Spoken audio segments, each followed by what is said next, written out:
কাহিনের কাছে যেতে হবে না, ফালা তাতিহিম, কাহিনের কাছে যেতে হবে না। অন্য হাদিসে এসছে যে মান আতা কাহিনান ফাসালাহু আন শাইইন ফাসাদ্দাকাহু তো ফাকাদ কাফারা বিমা উনজিলা আলা মুহাম্মদ সাল্লাল্লাহু আলাইহি সাল্লাম। যে ব্যক্তি কাহিনের কাছে গেল, ওকে কোনো জিনিস জিজ্ঞাসা করলো, আর ওই কাহিন যা বললো, হাত দেখে যারা তকদিরের কথা বলে, ওরা যা বললো তকদিরের কথা, ওর উপরে বিশ্বাস করে নিল, তো ও রাসূলুল্লাহ সাল্লাল্লাহু আলাইহি সাল্লামের শরীয়তের উপরে কুফরি করলো, মানে ও কাফের হয়ে গেল। তো কি বোঝা গেল? ওই কাহিনের কাছে যেতে হবে না। রাসূলুল্লাহ সাল্লাল্লাহু আলাইহি ওয়াসাল্লাম বলে দিলেন ফালা তাতিহিম, ওই কাহিনের কাছে তোমরা যেও না। তারপরে বলছেন মুআবিয়া বিন হাকাম আস-সুলামি, মিন্না রিজালুন ইয়াতাতাইয়ারুন, আমাদের মধ্যে অনেক লোক আছে যারা বদফালি লাই। বদফালি লাই, বদফালি কাকে কয় এবার শুনেন। যেমন জামানায় জাহেলিয়াতের রেওয়াজ ছিল, কেউ যখন সফরে যেত বা ব্যবসাতে বের হবে, তখন একটা পাখি নিত হাতে, আর পাখিটাকে এইভাবে ছেড়ে দিত। পাখিটা যদি ডান দিকে যেত তাহলে মনে করত তকদির ভালো আছে, সফর কামিয়াব হবে, তেজারতে ব্যবসাতে লাভ হবে, চলে যেত সফরে। আর যদি পাখিটা বাম দিকে যেত তাহলে মনে করতো যে তকদির ভালো নাই, সফরে যাওয়া হবে না, ব্যবসাতে বের হওয়া হবে যাবে না। আর এক রকমের তারিকা ছিল বাদফালি লাওয়ার, যে কাবা শরীফে কিছু তীর রাখা ছিল, একটা থলি ছিল, আর থলিতে তীর রাখা ছিল। কোন লোক যখন সফরে বের হতো বা ব্যবসা করতে যেত, তো তীর গেলা উঠে দেখতো কি লেখা আছে।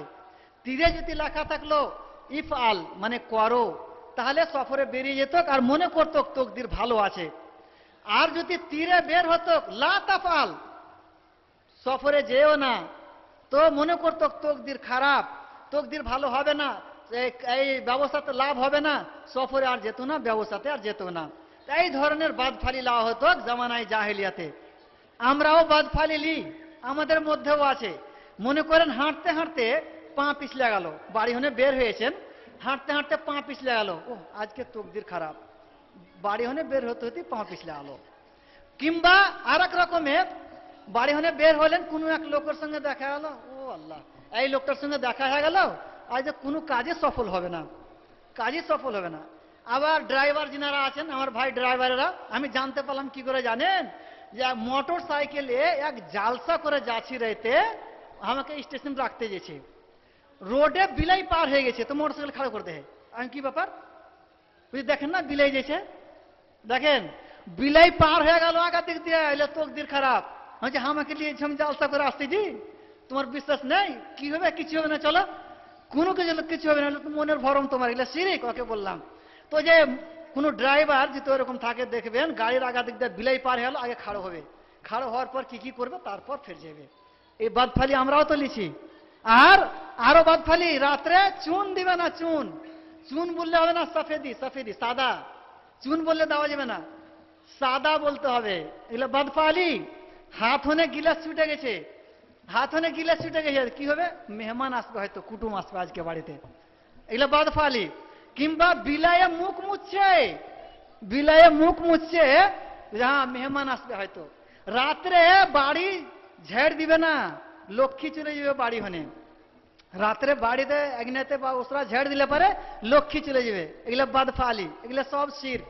ওই রকমই আর একটা হয় কি, যে একটা হিন্দুয়ানা রসম রেওয়াজ আছে, অমুসলিমদের কাজ কি, যে মানুষ যেখানে মরে, ওখানে যে বাড়িতে মানুষ মরেছে বা ওই জায়গাতে গোসল দিয়েছে, তো চারাক জ্বালিয়ে রাখবে কিছুদিন পর্যন্ত, কোন জায়গাতে 40 দিন পর্যন্ত জ্বালায়, কোন জায়গাতে 4 দিন পর্যন্ত, কোন জায়গাতে 10 দিন পর্যন্ত, অনেক দিন পর্যন্ত চারাক জ্বালিয়ে হয়, যে রুহ আসা যাওয়া করে। এগুলো সব শিরক, এগুলো সব শিরক, এগুলো বাদফালি আসছে, কিছু কিছু শিরকে আসছে, এগুলো শিরকে আসছে। তো রাসূলুল্লাহ সাল্লাল্লাহু আলাইহি ওয়াসাল্লাম কি বললেন, যে ওই লোকটাকে যে লা ইয়াসুদ্দুন্নাহুম, ওই যে ব্যবসা করতে যাওয়ার সময়, সফরে যাওয়ার সময় পাখিটা ডান দিকে যাক বা বাম দিকে যাক, বা তীরে ইফাল মানে করো লেখা আসুক, বা লা তাফাল করিও না এই লেখা উঠুক, হাত থেকে এই ছুটে যাক গিলাস, কিংবা যাইতে ঝাড়ু দেন, কিছু হবে না, কোনো কিছু হবে না। ওই যালিকা শাইউন ইয়াজিদুনাহু ফি সুদুরিহিম, মনের শুধু একটা খটকা। এগুলা কি, যালিকা শাইউন ইয়াজিদুনাহু ফি সুদুরিহিম, মনের শুধু একটা খটকা, এগুলাতে কোনো যায় আসে না। হাত হনে আপনার গিলাস পড়ে যাক, আপনার পা পিছলে যাক, কোনো ব্যাপার নাই। গাড়ির আগা দিক দিয়ে বিলাই চলে যাক, কোনো ব্যাপার নাই, কিছু হবে না। মনে শুধু খটকা, এলে কিছু হবে না, আরো বরং এলে শিরক গুনাহ হবে। তো মুয়াবিয়া ইবনে হাকাম আসসালামীকে রাসূলুল্লাহ সাল্লাল্লাহু আলাইহি ওয়াসাল্লাম বলে দিলেন যে মনের খটকা এলে কিছু মনে করতে হবে না। তারপরে উনি বলছেন যে ওয়া মিন্না রিজালুন ইয়াখুতুন, মুয়াবিয়া ইবনে হাকাম আসসালামী উনি বলছেন যে আমাদের মধ্যে কিছু লোক এমন আছে যারা দাগ টেনে টেনে তকদির বের করে।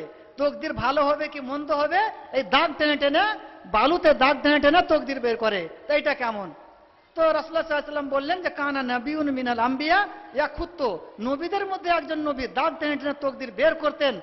ফামান ওয়াফাকা খাত্তুহু ফাদাক, ওই নবীর মতন কেউ যদি দাগ টানতে পারে তাহলে তো ঠিক আছে, আর নবীর মতন যদি দাগ টানতে না পারে তাহলে কিন্তু দাগ টানা চলবে না, দাগ টেনে তকদির বের করা চলবে না।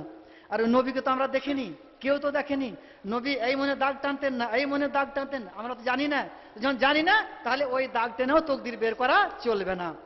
তারপর বলছেন মুয়াবিয়া বিন হাকাম আসসালামী উনি বলছেন যে আমার একটা লন্ডি ছিল, আল্লাহ রসুল রাখালনি ছিল, আর ও উহুদ পাহাড়ের আশেপাশে ও বকরি চড়াতে যাচ্ছিল, বকরি চড়াতে গেছিল।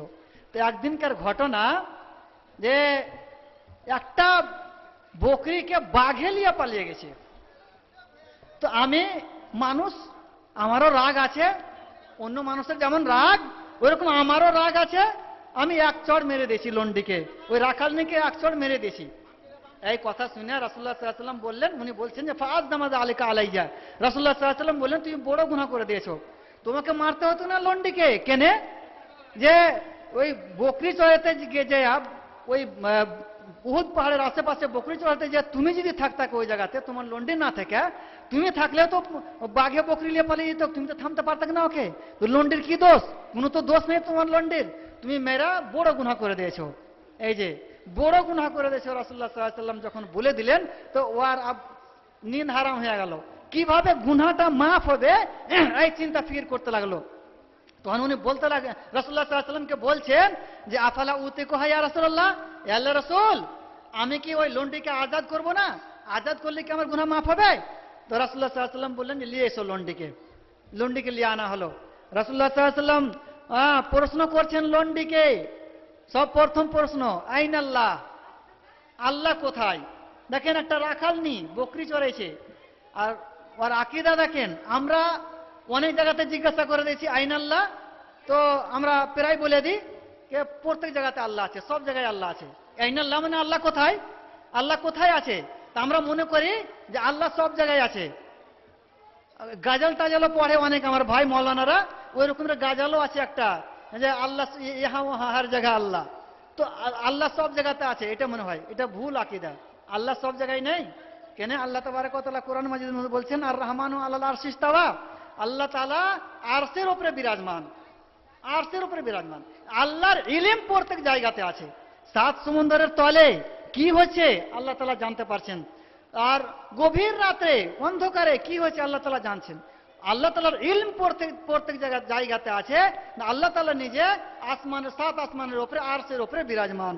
আর রহমানু আলাল আরশি ইস্তাওয়া, আল্লাহ তাআলা আরশের উপরে বিরাজমান। তো আল্লাহ তাআলা প্রত্যেক জায়গায় যা আছে এই আকীদা, এই মনে করা একবারে ভুল। এটা আকীদা ওয়াহদাতুল ওজুদের আকীদা। হ্যাঁ, এটা আকীদা রাখাই চলবে না কোনো মতে। সবসময় আকীদা রাখতে হবে যে আল্লাহ তাআলা আসমানের উপরে আছে, আল্লাহ তাআলার ইলম প্রত্যেক জায়গাতে আছে। কোনখানে দুনিয়ার মধ্যে কোথায় কি হয়েছে সবসময় আল্লাহ তাআলা জানতে পারছে। তো ওই লন্ডিকে যখন জিজ্ঞাসা করা হলো, রাসূলুল্লাহ সাল্লাল্লাহু আলাইহি ওয়াসাল্লাম জিজ্ঞাসা করলেন আইন আল্লাহ, আল্লাহ কোথায়? তো লন্ডি বলছেন ফিস্তামা, আসমানে। তারপর বলছেন মান আনা, আমি কে? তো লন্ডি বলল কে? আনতা রাসূলুল্লাহ, আপনি আল্লাহর রাসূল। রাসূলুল্লাহ সাল্লাল্লাহু আলাইহি ওয়াসাল্লাম বলছেন ইতিকহাকে আজাদ করো ফাইনহা মুমিনা, এটা মুমিনা লন্ডি। তো মুয়াবিয়া বিন হাকাম আসসালামী উনি আজাদ করে দিলেন। তো এই হাদিস একটা লম্বা চওড়া এসেছিল, অনেক কিছু এতে বুঝতে পারলাম, অনেক কিছু শিরকের কথা আইলো, আর বেদাতের কথা আইলো। এই যেগুলো আমরা আজকে শুনলাম এর উপরে যেন আমরা আমল করি। আমি শেষে দোয়া করি আল্লাহ তাবারক ওয়া তাআলা যেন আমাদেরকে আমল করার তৌফিক দেন এবং কোরআন হাদিস বুঝার তৌফিক দেন। শেষখানে একটা কথা বলবো, আজকে ফেজি সাহেব আমাদেরকে যে এলান করলেন তো আমরা সকলে বুঝতে পারিনি কথাটা। সুন্নাত মাগরিবের ফেজি সাহেব এলান করলেন যে জামা বেনে সলাতাইনে সুন্নাত নেই, জামা প্যান্টে সলাতেন হইলে পারে, সুন্নত নেই। ফেই সাহেব এলেন, ঠিকই করেছেন, আমরা বুঝতে পারিনি। হাদিসের মধ্যে এসছে যে রাসূলুল্লাহ সাল্লাল্লাহু আলাইহি ওয়াসাল্লাম জামা প্যান্টে সলাতেন করলেন সল্লা সামানিয়ান ওয়া সাবআন, এইটা এই শব্দ এসে ফেইজা সল্লা সামানিয়ান ওয়া সাবআন, 8 রাকাত আর 7 রাকাত পড়লেন। জোহর আসর একসঙ্গে 8 রাকাত পড়লেন, আর মাগরিব এশা একসঙ্গে 7 রাকাত পড়লেন। আমরা আজকে কয় রাকাত পড়েছি মাগরিব আর এশা? কেউ গুনেছেন? হ্যাঁ, 7 রাকাত পড়েছি। পরে যে সব 3 রাকাত কি পড়লেন? ওটা মাঝে সুন্নাত নেই, এটা তো বুঝালাম, কিন্তু সুন্নাতি তো নেই মাঝে, মানে আগে পিছে সুন্নাত নেই। এর মতলব সল্লা সামানিয়ান ওয়া সাবআন, মাগরিব এশা 7 রাকাত, জোহর আসর 8 রাকাত, তো আগে পিছে সুন্নাত তো নেই। তো পরে যে সুন্নাতটা পড়লাম, বেতরটা পড়েছেন, ঠিক করেছেন, এই সুন্নাতটাও পড়তে হতো না, তার মানে এই হাদিস থেকে যা বুঝাইছে। 2 রাকাত যেটা সুন্নাত, এশার সুন্নাত নিয়াত করে পড়লাম, ওটাও পড়তে হতো না, শুধু বেতরটা শুধু পড়তে হতো। তা আমি অনেক লোককে দেখলাম সবাই পড়েছে, আমি কিন্তু পড়িনি। তো ফেইজ সাহেব ঠিক করেছে না করেনি? আমি পড়িনি, কিন্তু আমি শুধু বেতর পড়েছি। হ্যাঁ হ্যাঁ, তো যাই হোক, মানে আমি যা বুঝেছি হয়েছে, আমি শুধু বেতর পড়েছি, আমি সুন্নাত পড়িনি। আর এই হাদিস শুনে ওটাই বুঝতে পারা গেছে। তো যাই হোক, আগামী থেকে খেয়াল রাখবেন, জামা প্যান্টে সলাতেন হবে, তো এটা মনে রাখবেন। এখান থেকে আমি নিজের বক্তব্যকে এতেই করলাম। ওমা আলাইনা ইল্লাল বালাগ।